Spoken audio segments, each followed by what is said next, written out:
사람들이 삶을 살아갈 때 그 삶의 여정을 우리는 사람들의 간혹 길로 표현합니다. 우리가 잘 아는 길들이 있죠. 어떤 길이 있을까요? 나그네의 길. 우리 인생의 길을, 사람들이 살아가는 길을 나그네 길이라고 표현도 해요. 이 나그네 길이라는 게 뭘까요? 우리가 머물 곳이 아니라는 거예요. 잠시 지나가는 곳, 그 안에 이 나그네 길이라는 표현을 갖습니다. 또 가시밭길이 있어요. 우리 여정이 그게 순탄치만은 않다는 거죠. 어려움이 있고 또 환란이 있고 또 좋은 길도 있더라고요. 꽃길이 있습니다. 평탄하고 비단길과 같은 그런 꽃길이 있고요. 또 외나무 다리길이 있대요. 그냥 도저히 어쩔 수 없는 길, 그 길만이 가야 되는 길, 구분길, 오르막길 등등 우리 삶의 여정을 이런 길들로 이렇게 표현합니다.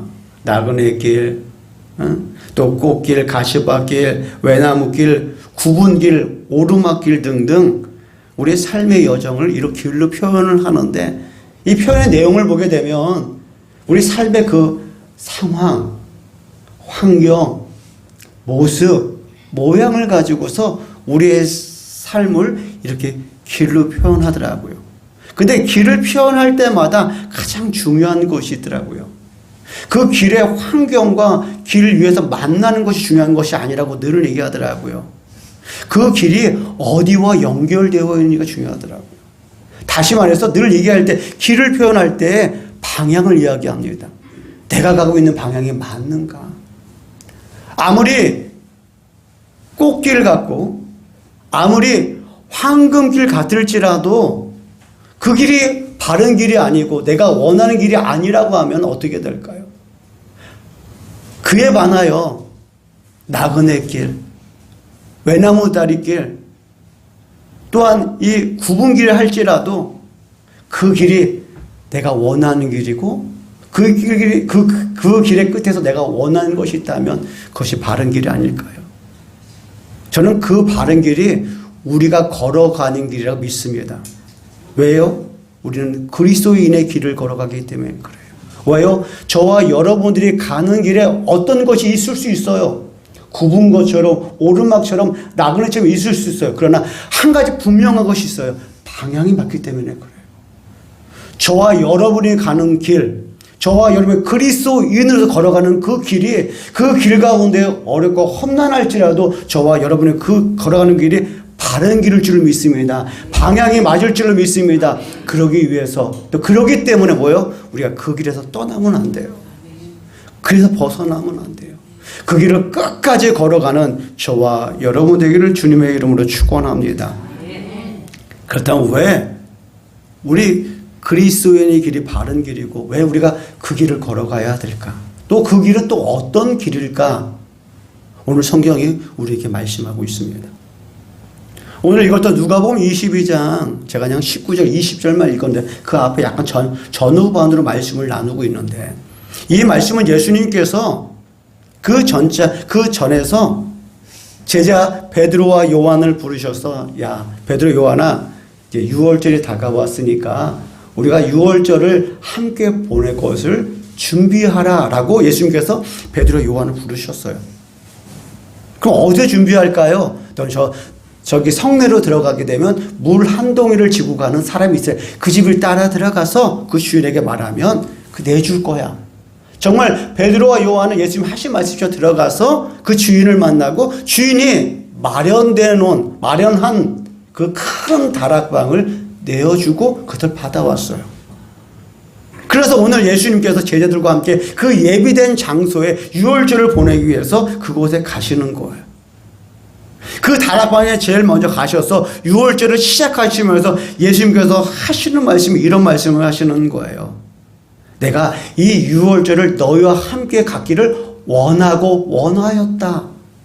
그게 오늘 본문 15절에 나오는 말씀이에요.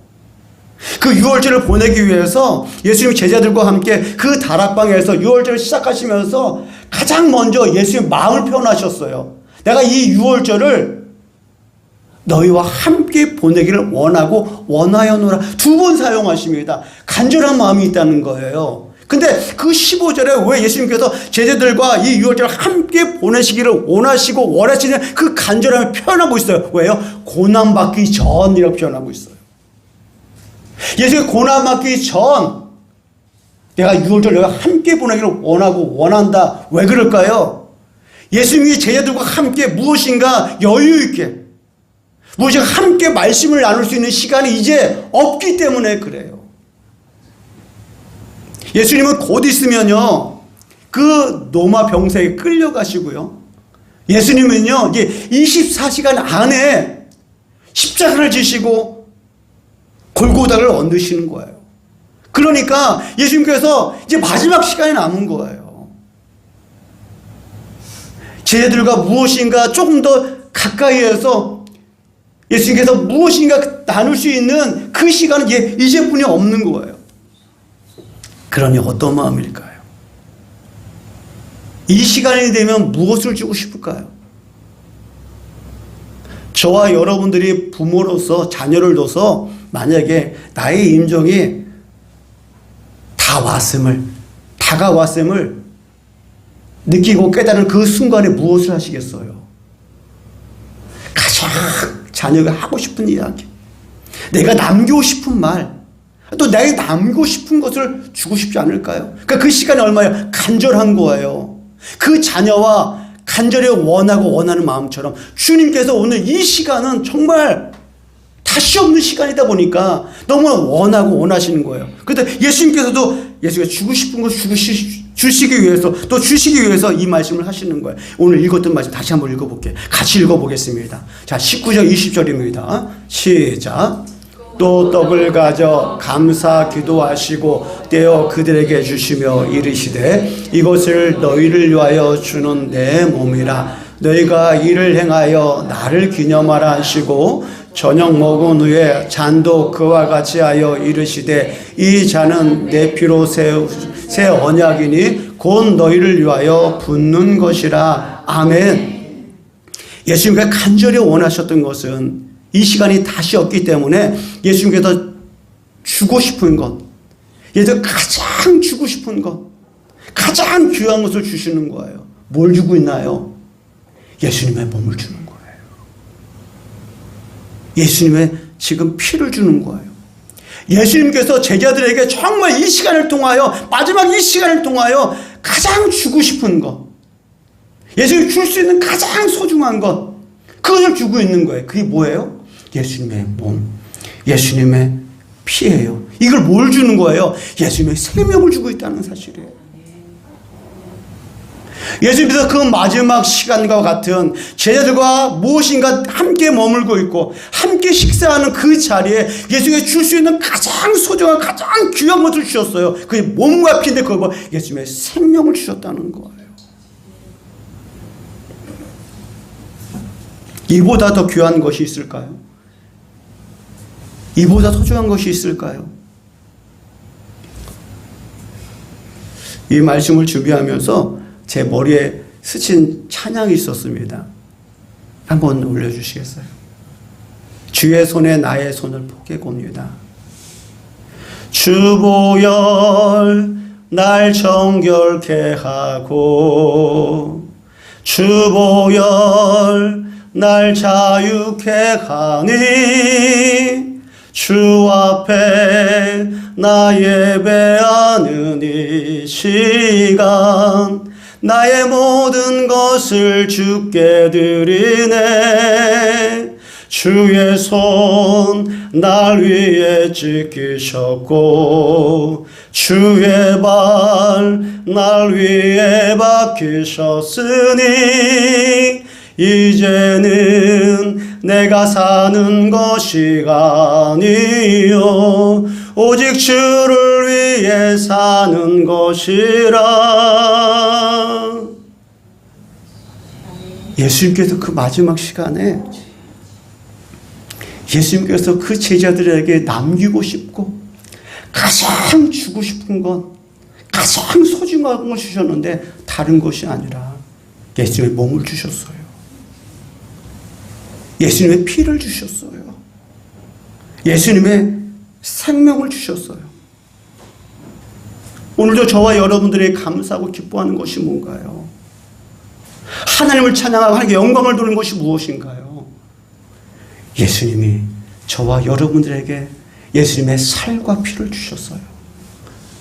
예수님의 생명을 저와 여러분에게 주셨어요. 그걸 우리가 감사하고 하나님께 영광을 돌리는 거예요. 그런데요, 이 귀한 것을, 이 몸과 이 피를 예수님께서 가장 소중한 생명을 주셨는데, 근데요, 이것을 그냥 줄 수 있는 것이 아니에요. 뭐예요? 희생이 따르는 거예요. 그 빵을 주셨을 때 빵을 그냥 주는 거지. 빵을 어디요? 오늘 본문에 뜯어야 되는 거예요. 포도주가 피가 그냥 되는 것이 아니에요. 살이 뜯겨야 되고요. 살이 찢어져야 살을 나눌 수 있는 거고요. 피를 줄 수 있는 거예요.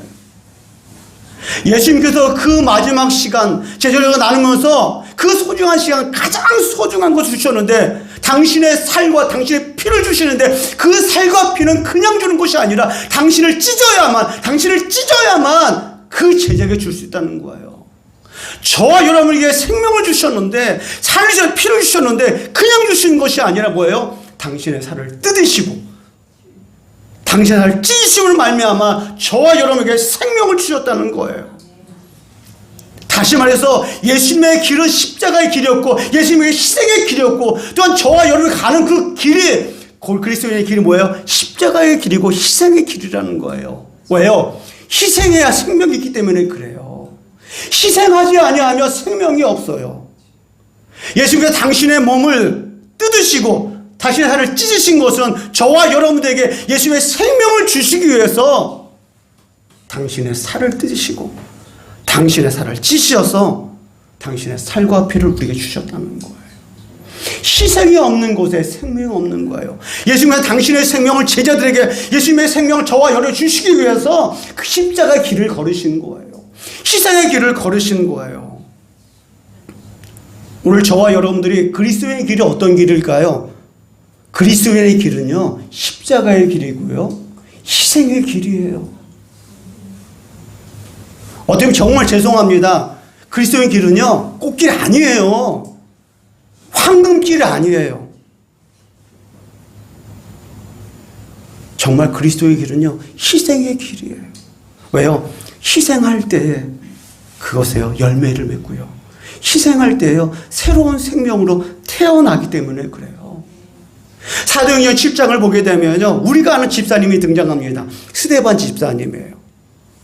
12명의 제자들이 말씀을 선포합니다. 말씀을 선포하니까 성령의 역사가 충만한 거예요. 많은 이들이 그 말씀을 듣고 통회하며 자복하며 예수님을 영접하니까 많은 성도들이 교회를 찾아왔어요. 말씀을 들었어요. 그때 사도들, 그 제자들이 말씀을 전한 것이 아니라 구제도 했어. 어려운 사람을 도왔어요. 그런데 구제에 받지 못한 사람이 생겨났어요. 불평이 생긴 거예요. 어려움이 생긴 거예요. 아니, 히브리 과부들과 고아들은 왜 이렇게 구제를 잘 받는데 왜 헬라인, 왜 과부와 고아들은 왜 구제를 받지 못하냐고 하면서 무엇인가 문제가 생겼어요. 보니까 왜요? 너무 일이 많은 거예요. 12명의 제자를 가지고서 이 많은 사람 몇천 명을 말씀을 전하고 구제하고 다 못하는 거예요. 그래서 어떻게 해요? 우리들 가운데 믿음이 좋고 신실하고 지혜로운 자 7을 선택하자. 그 가운데 한 분이 뭐야? 스데반 집사님이에요. 얼마나 성령이 충만한지, 말씀이 능한지 가는 곳마다 많은 역사가 일어나는 거예요.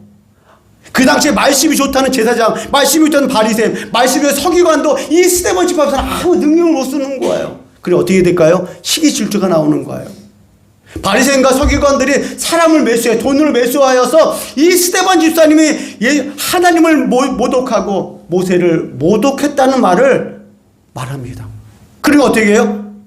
공회가 열려서, 공회가 뭐냐면 종교 재판이에요. 그 당시 예루살렘에 공회가 열린 거예요. 스데반 집사를 붙잡아 놓고, 아니 너가 지금 하나님을 모독하고 모세를 모독해도 맞냐? 라고 그 자리에 말합니다. 그때 스데반 집사님이 그 7장에서 하나님 말씀 쭉 위하는 복음을 전해요.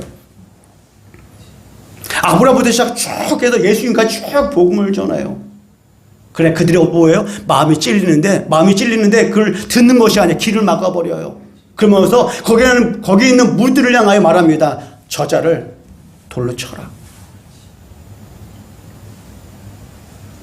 거기는 무리들이 돌을 들어서 스데반 집사님을 쳐서 죽었어요. 그럼 끝나야 될 거 아니야. 한 사람 죽었으니까, 스데반 집사님이 죽었으니까 끝나야 되잖아요. 그런데요, 놀라운 일이 생깁니다. 그 7장 끝나자마자, 스데반 집사님이 죽자마자 8장 1절에 새로운 사람이 등장합니다. 한번 읽어보겠습니다. 자, 시작. 사울은 그가 죽임당함을 마땅히 여기더라. 그날에 예루살렘에 있는 교회에 큰 박해가 있어 사도 외에는 다 유대와 사마리아의 모든 땅으로 흩어지니라. 아멘. 그 7장 마지막 절이 스데반 집사님이 죽고 그 예수님께서 보여 일어나는 말씀이 그 7장에 나오는 거예요. 사도행전 7장이에요. 그 끝나고 나서 새로운 사람이 등장합니다. 사울이 누구예요? 바울입니다. 바울. 지금은 박해를 하지만 이 사람이 등장하기 시작하는 거예요. 믿음의 사람이 등장하는 거예요. 누구 지나서요? 스데반 집사님의 그 희생을 통해 새로운 사람이 등장하는 거예요. 그 스데반 집사님의 그 핍박과 어려움을 통하여 죽었는데 끝난 것이 아니라, 만약에 흩어지면 끝난 것이 아니라, 그 4절 읽어볼게요. 시작. 그 흩어진 사람들이 두루 다니며 복음의 말씀을 전할세. 할렐루야. 스데반 집사님이 죽고 희생하니까 이제 끝났구나. 이제 조용할 거야. 아무렇지 않아. 아니요. 그 집사님이 죽음을 해서 새로운 사람이 등장합니다. 사울이 등장하고요. 흩어졌던 사람들이 그 각지에서 뭐예요? 복음을 전하는 거예요. 그 희생 하나가 뭐예요? 새로운 생명이 연결되는 거예요. 예수님께서 그 제자들에게 당신의 몸을 주신 거예요. 당신의 피를 주시는 거예요. 근데 그 몸과 피는 그냥 주는 것이 아니라 희생을 통해 주시는 거예요. 생명을 주기 위해서. 스데반 집사님 죽음은 그냥 끝난 줄 알았어요. 그럼 됐구나. 스데반이 죽었으니까 이제 조용하겠지. 이 예루살렘이 조용하겠지. 아마 제사장들, 바리새인들, 서기관들 그렇게 생각했을 거예요. 근데 뭐예요? 이 한 사람 죽으니까 새로운 사람이 등장하는 거예요. 그 희생에 다른 열매가 이어지는 거예요. 그가 조용하니까 안에 다른 사람들이 복음을 전파하기 시작했다는 거예요. 그리스도는요, 십자가의 종교예요. 교회는요, 희생의 교회예요. 저와 여러분이 지금 살아가는 것들, 저와 여러분이 살아갈 수 있었던 것도 예수님께서 그 십자가에 의해서 피를 흘리셨기 때문에, 희생하였기 때문에 제자들이, 또한 저와 여러분들이 오늘 생명을 가지고 살아가는 거예요. 희생은 곧 뭐예요? 생명이에요. 지금 예수님께서 지금 이 다락방에서 큰 다음에 유월절을 보내면서 이 마지막 시간에 이 제자들에게 당신의 몸과 당신의 피를 주면서 생명을 주셨어요. 그런데 이 생명을 예수님께서 이 제자들에게만 받고 끝나라는 말씀이 아니에요. 오늘 이 15절을 보게 되면요, 이 제자들을 향하여 특별한 호칭이 붙습니다. 뭐냐면 사도라고 불러요. 제자하고 좀 다른 거예요. 우리가 호칭에 대한 그 호칭에는요, 그 안에 의미가 담긴 거예요. 아빠, 목사, 전도사, 권사, 그냥 성도하고 또 직분이 달라가면 다른 거예요. 제자와 사도는 또 다른 거예요. 이 사도는 뭐예요? 복음을 받고 생명을 나누는 자라고 예수님이 지칭하고 있는 거예요. 그렇다면 오늘 그 일을 누가 감당해야 될까요? 저와 여러분들이 감당해야 돼요. 저와 여러분들이 예수님이 저와 여러분을 살리신 것처럼 저와 여러분을 통하여 누군가가 살아나기를 원하는 거예요. 살기를 원하시는 거예요. 근데 그냥 사나요? 아니요. 저와 여러분은 죽어야 될 거 아니에요. 저와 여러분 희생해야 될 거 아니에요. 죽지 않는데, 희생하지 않는데 그 생명이 있을까요? 아니요. 생명이 없어요. 거기에 누군가가 죽어야 됩니다. 희생해야 거기서 새로운 생명이 나고 자라는 거예요. 열매가 나는 거예요. 혹시 여러분들이 혹시 있는 곳에 가정도 좋고 직장도 좋고 아니 사업장도 좋아요. 근데 여기가 퍽퍽해. 우리가 잘 안 굴러가는 것 같아. 힘든 것 같아. 그때 혹시 여러분이 한번 거기 안에서 녹아져가면 어떨까요? 여러분이 희생하면 어떨까요? 그런데요, 우리가 말씀을 듣고 좀 이렇게 희생해 보려고 하잖아요. 희생이 잘 안 돼. 희생도 어려워. 더 안 되는지 왜 안 될까요? 내가 조금 희생하고 내가 낮아지고 겸손하면 무시를 당하니까 싫어요. 바보 취급하려고 그래요. 그러니까 세상에서는 사람들이 이렇게 겸손하고 내가 희생을 낮아지면 이것을 좀 아름답게 선하게 보는 것이 아니라 무시하려고 하고 뭔가 바보처럼 여기려고 하니까 사람들이 안 해. 자존심 상하는 것 같아. 그냥 뭘 해도 내가 좀 있어 보이고 싶어. 내가 조금 대학에 조금 나왔으면 내가 어느 대학 좀 보이고 싶어. 배지를 달아가지고 막 탁탁탁 박아가지고 내가 좀 이렇게 다니고 있어. 내가 좀 뭐 가지면 내가 좀 있는 것처럼 뭐 내가 몇 평 살고 있고 내가 어떤 차 몰고 다니고 내가 어느 대학 나와 있고 우리는 그러잖아. 그래야 뭔가 날 무시하지 않으니까. 내가 좀 낮아지고 내가 희생하면 사람들 무시하니까 그걸 보기 싫으니까 우리는 뭔가 내가 조금 뭔가 있으면 조금이라도 그걸 돋보이게 하려고 그래. 막 부풀려가지고 나 무시 못하게 하려고. 그게 되나요? 거기 희생이 있나요? 내가 녹아져 내려가나요? 안 그래요. 많은 이들이 지금 교회가 어렵다고 얘기하죠. 힘들다고 하죠. 왜 힘들까요? 희생하는 자들이 없어졌어요. 자기를 태우는 사람이 없어졌어요. 그러니 뭐가 없는 거예요? 생명이 약해지는 거예요. 그 희생이 단순히 희생이 아니라 누군가가 교회 안에서 십자가를 지고 교회에 누가 희생을 함에 통해서 그것이 뭐예요? 그것이 생명이 되는 건데 점점 누군가 십자가를 지지 않고 희생하지 않으려 하니까 뭐가 없어지는 거예요? 생명이 약해지는 거예요. 교회가 단약해지는 것이 아니에요. 성도가 약해지는 것이 아니에요. 성도가 약해지는 것이 아니에요. 성도가 작아 상관없어요. 그게 뭐 있어요? 그 십자가가 있고요. 그 희생이 있잖아요. 그럼 거기 살아나요. 거기에 생명이 있는 거예요. 성도가 없어서 교회 약한 것이 아니에요. 교회 안에 십자가가 사라지고 교회 안에 희생이 사라지니까 무엇인가 세상 사람들처럼 교회 안에서도 날 무시하니까 내가 조그만 뭐가 있으면 난 드러내고 싶고 나 건드리지 마. 나 저 이런 사람이야. 라고 하시는 거예요.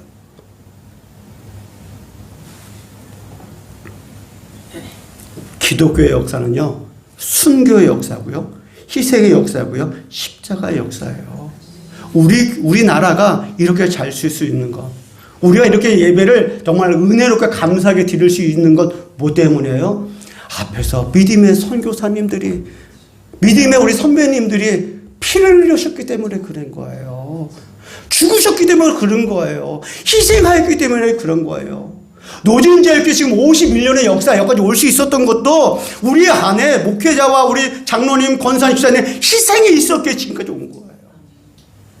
그래도 감사합니다. 저는 우리 교회에 희생이 있다고 생각합니다. 우리의 십자가가 있다고 생각합니다. 그런데 우리 교회 안에서도 십자가가 없어지고 희생이 약해지잖아요. 그럼 뭐예요? 우리 약해지게 되어 있어요. 사람의 수가 중요한 것이 아니에요. 희생하는 자 십자가가 있었을 때 뭐예요? 거기에 생명이 있기 때문에 그런 거예요. 예수님께서 그 제자들 다른 걸 주신 것이 아니에요. 예수님의 생명을 주셨어요. 그 생명 그냥 주신 것이 아니라 당신의 몸이 뜯겨지고 당신의 제 찢어짐으로 말미암아 그 생명을 주신 거예요. 어저께 솔샘교회에서 담임 목사님, 사모님, 또 장로를 비롯해 6분과 총 8분이 오셨습니다. 제가 지난 12월에 당회 때 말씀드리고 5월 때 우리 교회에서 연합예배를 드리겠다고 해서 답사를 오셨어요. 목사님 비롯해 8분이 오셨습니다. 그래서 제가 여기에 앉으시고 잠깐 기도하고 제가 교회에 대해서 잠깐 이렇게 설명 좀 하고 또 교회 또 오셨으니까 교회 이렇게 좀 상황을 쭉 얘기했어요. 근데 그분들이 하시는 말씀이에요. 교회가 너무나 좋다는 거예요. 교회가 너무나 따뜻하다는 거예요. 그게 왜요? 교회가 살아있다는 거예요. 만약에 제가 이런 이야기를 이분에게만 들었다면 인사치레로 들었을 거예요. 인사치레. 그냥 오셨으니까 그냥 덕담으로. 아니에요. 우리 교회 찾는 이마다 찾아오는 이마다 함께하는 자마다 일구동성으로 말했습니다. 노진지가 살아있구나. 은혜가 있구나. 따뜻하구나. 왜요? 우리 안에 십자가를 진료하는 분이 계시기 때문에. 우리 안에 희생하는 자가 있기 때문에 그런 거예요. 우리 안에서도 그 십자가를 거부하잖아요. 우리 안에서 그 희생을 거부하잖아요. 우리에게 뭐가 약해져? 생명이 약해지는 거예요. 십자가는 생명이고요. 희생은 생명이에요. 우리 안에 그 십자가가, 그 희생이 끊이지 않고 날마다 풍성하기를 주님의 이름으로 축원합니다. 그렇다면 그 그리스도인의 길과 같은 희생의 길에 반드시 우리에게 있어야 될 것이 있어요. 예수님께서는 그 마지막 같은 그 시간에 예수님에게 줄 수 있는 가장 귀한 것, 가장 소중한 것, 그 제자 가장 필요한 것, 당신의 몸, 당신의 피를 주셨어요. 받아 먹어라, 받아 마셔라. 그런데 이 말씀처럼 우리가 다시 한번 세 개의 말씀이 본문 26절, 27절에 등장합니다. 자, 읽어보겠습니다. 시작. 그들이 먹을 때 예수께서 떡을 가지사 축복하시고 떼어 제자들에게 주시며 이르시되 받아서 먹으라, 이것은 내 몸이니라 하시고, 또 잔을 가지사 감사 기도하시고 그들에게 주시며 이르시되 너희가 다 이것을 마시라. 아멘. 자, 똑같은 말씀 제가 마태복음 찾아온 말씀입니다. 마태복음 26장에서 마태가 이 똑같은 누가복음 22장 말씀 이렇게 표현하고 있어요. 예수님께서 이 당신의 몸이라 말한 떡을 주시면서 당신의 피라고 말하는 포도주 주시면서 하신 말씀이 있어요. 뭐예요? 먹어야 돼요. 마셔야 돼요. 아무리 예수님께서 당신의 몸, 생명을 주기 위해서 살을 주시고 피를 주셨다 할지라도 이것은 뭐예요? 우리가 먹지 않으면 안 되는 거예요. 마시지 않으면 안 되는 거예요. 그렇다면 먹는 게 뭘까요? 마시는 게 뭘까요? 오늘 이 본문과 우리 본문과 이 마태복음 26장은 우리가 행하는 성례의 하나입니다. 뭐냐? 성만찬을 행하고 있어요. 한때는 이 성만찬을 가지면서 우리가 축사하잖아요. 목회자들이, 천주교 신부들이 축사하잖아요. 그 빵 위에 포도주 하잖아요. 그러면 그들이 이렇게 믿었어요. 기도하는 순간, 이 빵이, 이 떡이 정말 예수님 살이 되고, 이 포도주가 예수님의 피가 된다라고 믿었어요. 맞나요? 맞나요? 아닙니다. 그건 빵입니다. 그거는 포도주죠. 또 문제가 생겼습니다. 뭐냐면 이렇게 된다면 정말 기도해가지고 예수님의 살이 되고 피가 되었어요. 기도했는데. 근데 오신 분들에게 그 성만찬을 다 끝나고 나서 이 빵과 포도주가 라면 이거 빵과 포도주가 아니야. 이제는요. 예수님이 살이 되고 포도주가 피가 됐으면 이거 어떻게 해야 돼? 그냥 버려요? 아니, 어떻게 감히 어떻게 버려요? 예수님의 살이 되었는데요. 예수님 피가 되었는데요. 또 일이 생겼네요. 어떤 사제가 이 예수님의 피가 같은 이 포도주를 흘렸네요. 그런데 이 흘렸는데 바닥에 떨어졌어요. 떨어졌는데 이 마치 지나가는 쥐가 먹어버려요. 정말 있었던 일입니다. 그럼 어떻게 돼야 돼, 이거? 예수님이 거룩한 피를 먹었어요, 쥐가. 어떻게 해야 될까요? 기도하는 그 순간 이게 정말 예수님이 살이 되고 피가 됐다면 이 남은 것을 어떻게 처리해야 될까요? 쥐가 먹으면 그럼 이 쥐는 어떻게 되는 거예요? 영원한 생명을 얻는 걸까요? 아니라는 거예요. 기도한다고 그 빵이 그 포도주가 살이 되고 피가 되는 거예요. 그러면 어떻게 되는 거지? 그럼 우리가 먹는가? 아니요, 먹어야 됩니다. 반드시. 이것을 먹어야 돼요. 이 빵을 먹어야 되고 이 피를 먹어야 돼요. 살을 먹어야 돼요. 피를 먹어야 돼요. 그럼 어떻게 먹는 거냐? 믿음으로 먹는 거예요. 이것이 변하는 것이 아닙니다. 근데 우리는 뭐예요? 이것을 예수님의 살과 같이, 예수님의 피와 같이 예수님께서 나를 위해 죽으셨는 걸 믿음으로 먹는 거예요. 그 믿음이 역사가 되는 거예요. 저와 여러분 그리스도인으로서 희생의 길을 걸 때 가장 필요한 힘이 뭔지 알아요? 믿음의 길이에요. 믿음으로 나가는 거예요. 우리가 잘 아는 주일학교 때 자주 듣는 말씀 중에 꼭 빠지지 않는 말씀이 있죠. 다윗과 골리앗. 참 동화책 얘기 같죠. 언제 들어도 재밌어요. 그 어린 소녀, 17살 된 소녀가 뭐 갑옷도 막 입으라고 하니까 안 입고 그냥 몸만 갖고 그냥 물맷돌 딱 가지고 나가서 그냥 지금 또 전도사님이니까 얼마나 또 말 얼마나 잘해. 막 던져 홈 이렇게 잡아가면서 확 던졌는데 이 돌이 또 기가 막히게 그 골리앗의 정수리에 딱 맞아가 딱 쓰러졌다고 하면 얼마나 통쾌해요. 믿음 얼마나 통쾌해요. 우리가 이 말씀을 들을 때 다윗이 이 골리앗을 이길 수 있다는 힘이 뭐예요? 칼이에요? 돌매예요? 뭐예요? 믿음이에요. 믿음. 다윗이 골리앗을 무찔 수 있는 것은 다윗이 이 물매 잘 돌렸지만 어떻게 이 멀리 하나 딱 던졌는데 기가 막히게 만나요. 믿음이었던 거예요. 말씀 보세요. 자, 보겠습니다. 자, 사무엘상 17장 45절 다윗이 골리앗을 보면 나가면서 외쳤던 말씀이에요. 읽어보겠습니다. 시작.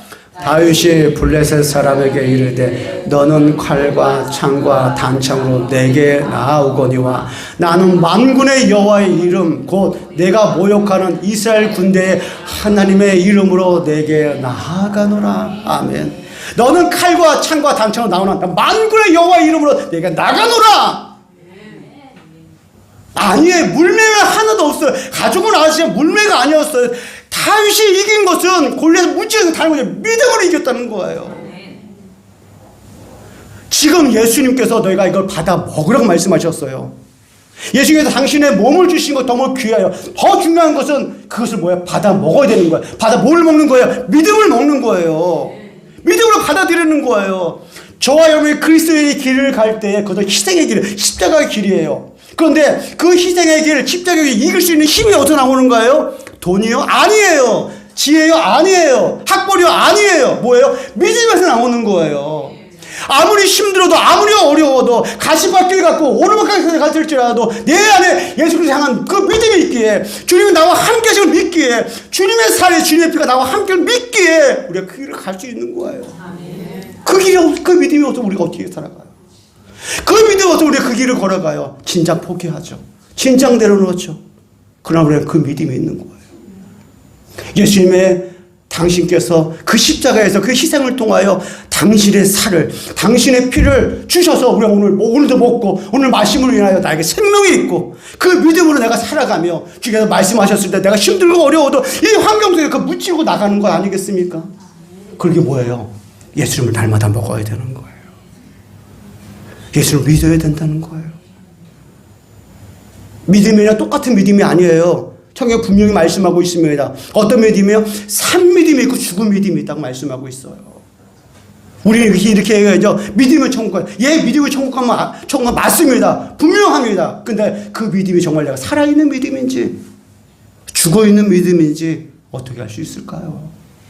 수두로 알 수 있고요. 아니면 열매로 알 수 있어요.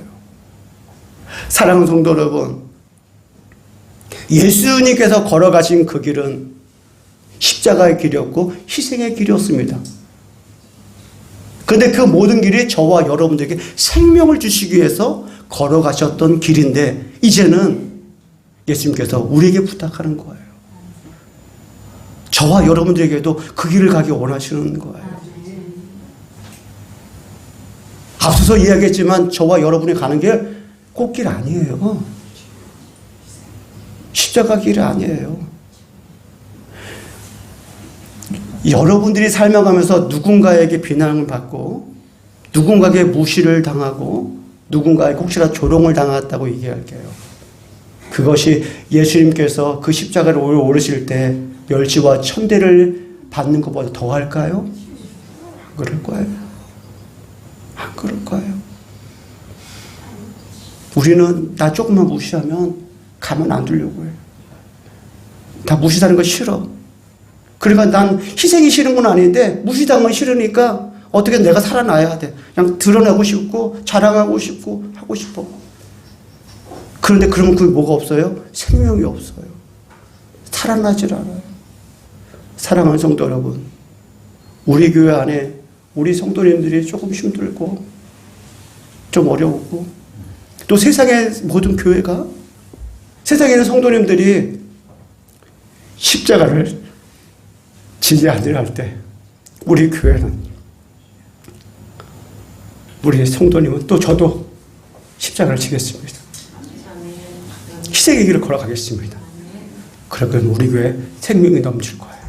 그 생명이 우리 교회로부터 우리 성도님 가정과 모든 율태에 충만하기를 주님의 이름으로 축복합니다. 기도하겠습니다.